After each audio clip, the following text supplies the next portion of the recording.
As you can tell, memories of my adolescence are from quite a few years ago, but they're quite pleasant, more than pleasant, memorable. So I've written a story. It's entitled Saddle Shoes and Suntan Oil.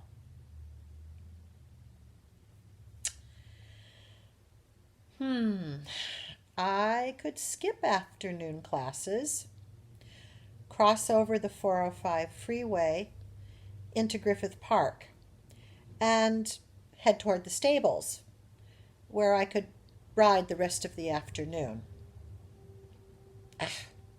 Shucks. My reverie is broken by the sound of, "Girls, girls, you have 1 minute before the bell rings. Please get off the hoods of your cars and get to class." Ah, the daily ritual of car top tanning has been brought to a ringing finale by Lourdes, Sister Anne Marie de Jesus y Madonna de Lourdes, to be ecumenically correct. Slowly slithering off the hood of my red '65 Mustang and storing the Flexi Silver Sun reflector under the seat,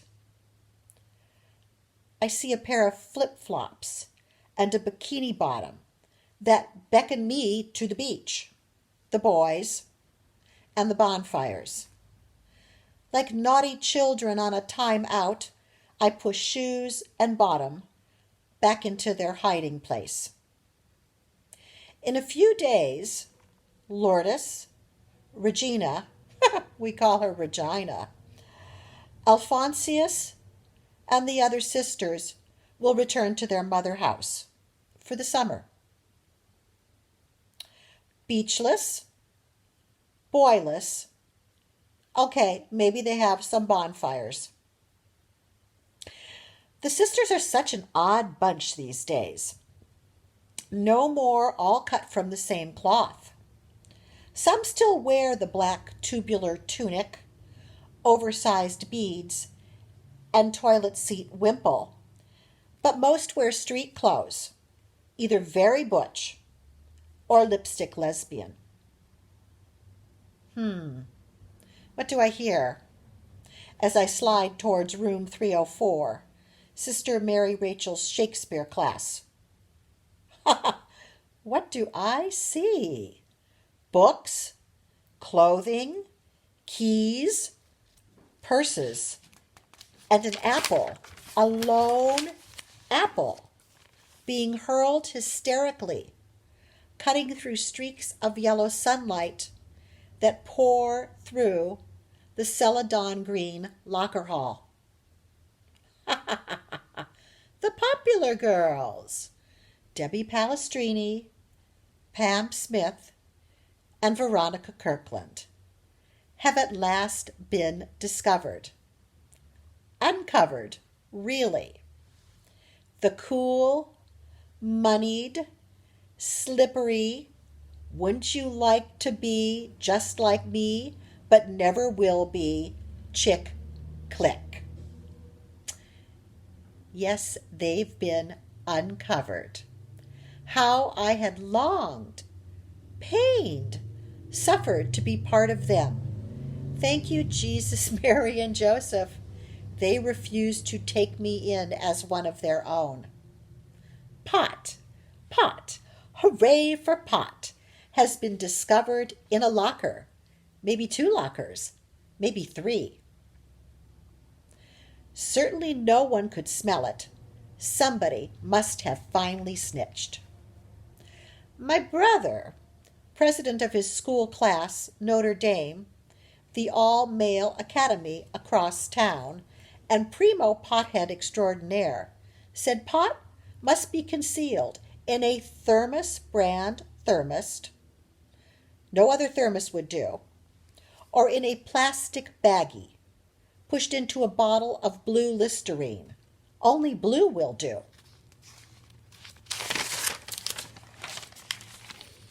But alas, who cares?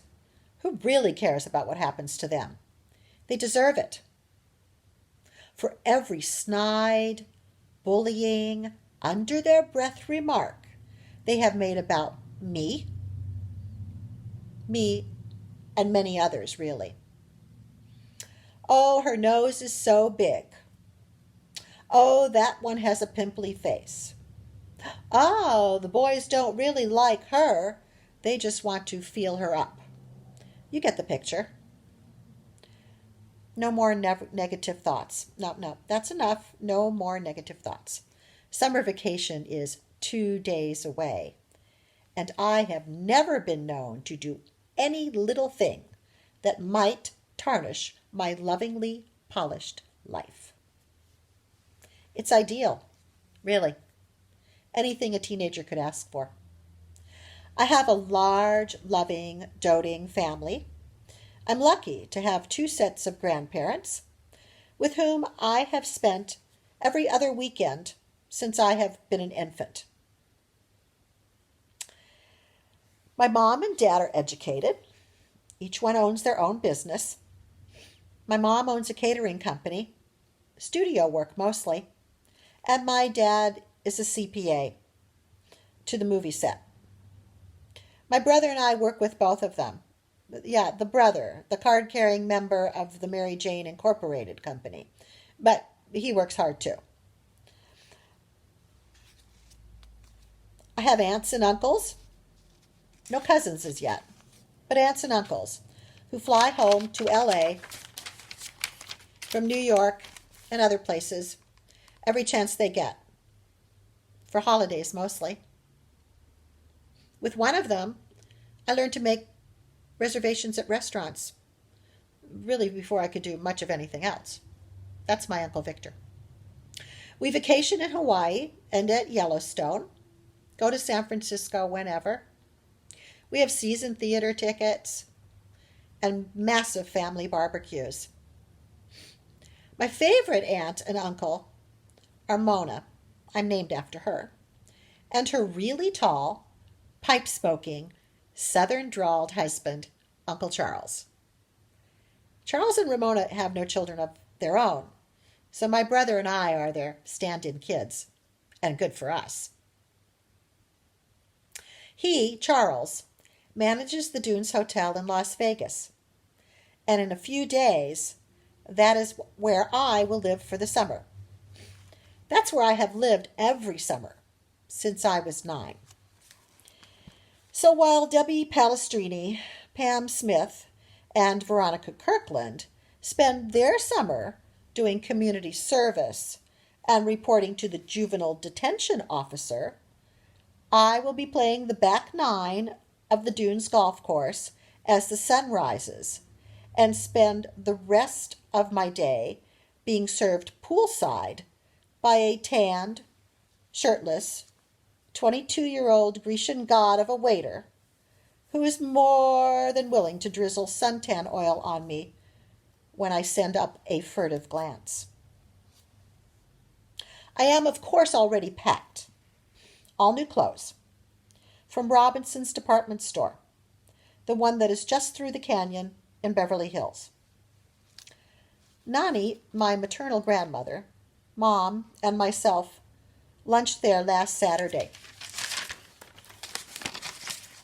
While they wandered the home store departments, I ravaged the racks of the teen shop. Since I wear a uniform, gray wool skirt, gray jacket, white blouse, and black and white saddle shoes most of the year, I turn into a stalking lioness on the hunt to nourish her young, curvy, 18-inch waist, long-legged, hormone-bathed self. That's what I do. I love to shop. Love it. As I said, I'm all packed, ticketed, and just waiting to board the plane as I finish writing this. I board the TWA flight number 2112 to Las Vegas, McCarran Field, where the chauffeur will pick me up.